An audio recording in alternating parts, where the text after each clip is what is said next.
Hi, I'm Marshall. I'm the owner of Going Gear, and I'm here in our store in Smyrna, Georgia. This is the extended review of the Nitecore P36. Alright, here we are with the Nitecore P36. Some good information here on the front. 2000 lumens on max output out of that Cree MT-G2 LED. 325 hours of runtime on the lowest output. 300 meters of beam distance on the highest output. And as always, you can get the full specs on our site, goinggear.com. Let's go and open it up, show you what you get on the inside, show you the packaging and accessories and all that kind of stuff. Alright, I got all the stuff out, so here is what you get. You have a spare O-ring, you have a lanyard, you have a holster, you have a user manual. Nitecore does a really good job on their user manual, so definitely take a look at that. It'll talk about troubleshooting and the operation of it. You got the specs, warranty information, all kinds of good information in here. Set that to the side. Here's the light itself. I'm going to go ahead and stick it in the holster.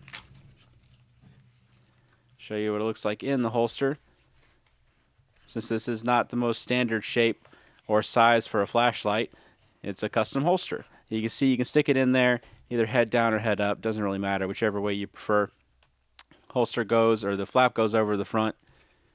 You got the hook and loop attachment on the back. You can also put it through a belt or a pack or wherever else, and then you have that plastic D-ring to attach to a carabiner or whatever else. Let's go and stick it head up just so you can see what that looks like. Okay, so here's the light. Zoom in, show you what it looks like up close. There's that Cree MTG2. Actually zoom out a little bit and see if we can get it to actually focus on that. There we go. All right, big old LED down in there, 2000 lumens on max output. I really like the MTG2 LED. It's one of my favorites, especially in these larger lights. It's got kind of a neutral tint, really wide beam. You're not going to get any crazy distances out of these LEDs unless you have a massive reflector. So 300 meters of beam distance, still very respectable. 300 meters is a pretty long distance. But keep in mind, it's not going to be a super tight focus. It's going to be more spread out, and you'll see that better when we go outside. But here is the light, kind of similar styling to some other lights on the market. When we first got these in, I'm like, oh, okay, they're doing another Me Too thing.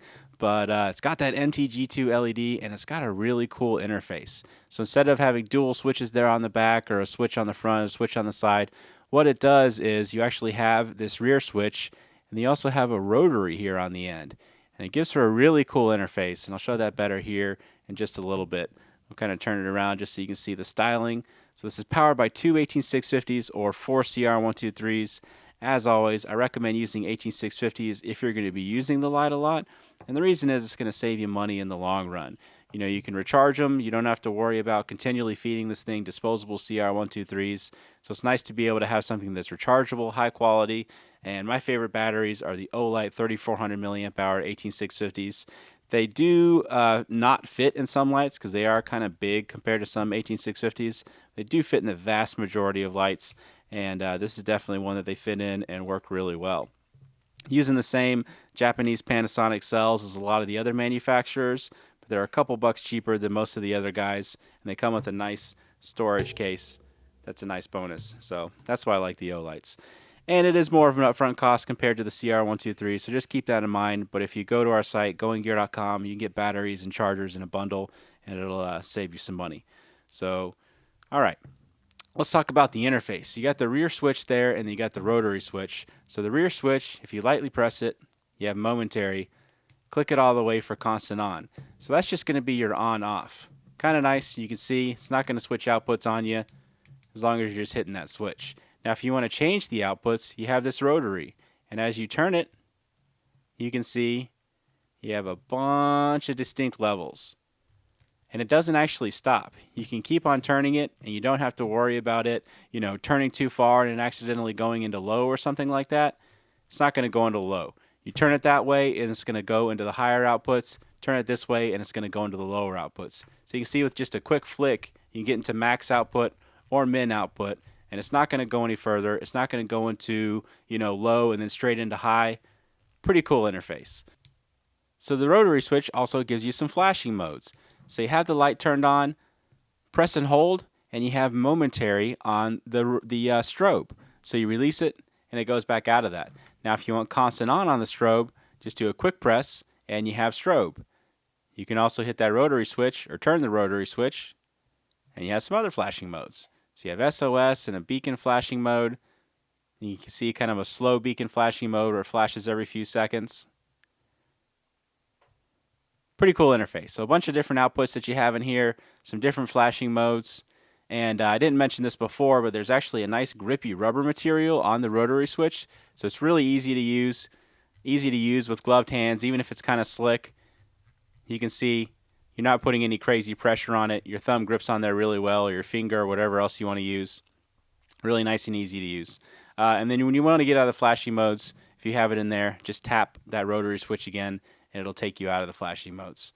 So really cool interface on this thing. Really nice beam. You'll see it better when we go outside, but it's a nice big spread out beam, not super focused. Ton of lumens, 2,000 lumens on max output, and a nice neutral tint, which I really like. When you're outside, it makes greens and browns look more green and brown versus that cool white. Gives you better color rendering. I prefer neutral or high CRI, and not many lights out there have it, so it's nice to see some lights that do. So anyway, let's go over the interface again real quick. Lightly press that rear switch for momentary. Click it all the way for constant on. Tap the rotary switch, and it'll put you into the flashing modes. Rotate the rotary switch. We'll go through your different flashing modes.